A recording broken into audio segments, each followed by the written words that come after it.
Welcome back to another Premier League predictions video. So this is for week 14 of the Premier League, and there have been so many games this week, I can't even keep up. Also, the West Brom manager has been sacked.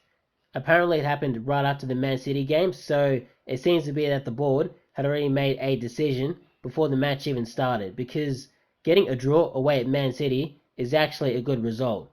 Anyway, the first game up is Crystal Palace and Liverpool. This will be a tough game for both sides. Liverpool getting a massive win against Spurs, which will give them a boost of confidence, and Palace getting a draw at West Ham, which is a decent result.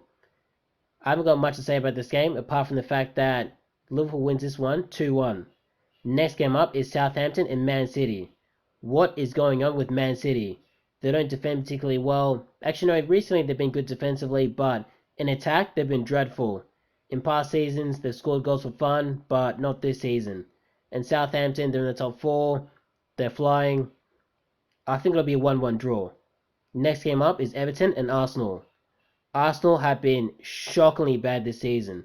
And they haven't been that great, in past seasons as well, so it shouldn't really be a surprise, but they have been dreadful in attack and defense. And they're in a relegation battle right now. Arteta really has a lot of work to do with this team. I thought he would have been sacked by now, but apparently not.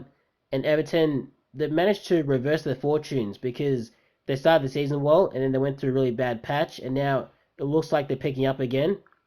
I think they win this one 2-0. Next game up is Newcastle and Fulham. I have no idea what's going to happen in this game because both sides are so inconsistent. Especially Newcastle. We just conceded 5 goals in their last game against Leeds. Like, what is going on there? And Fulham, I had them to beat Brighton, but they didn't manage to do that, so I think it'll be a 2-1 win to Newcastle. Next game up is Brighton and Sheffield. I think a 2-1 win to Brighton. Sheffield are hopeless and they are going down.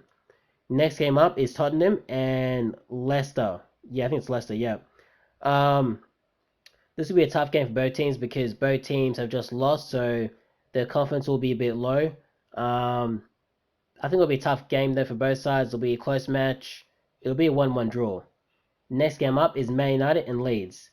This was probably the match of the weekend, or will be, because I see a lot of goals in this game. Both sides, can score goals.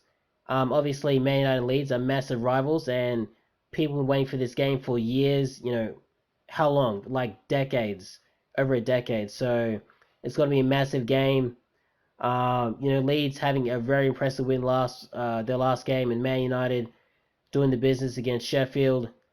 I think Man United wins this one 3-2. Next game up is West Brom and Aston Villa. Another close game. Obviously, West Brom have improved defensively, although their manager just got sacked, so we're not sure how it's going to affect the team. I think Aston Villa win this one 2-1. Next game up is Burnley and Wolves. I think Burnley win this one 1-0. They looked very, very good defensively recently. I mean, really, really good. I think they've been the best defensive team in like the last 4 weeks. I think they've been that good.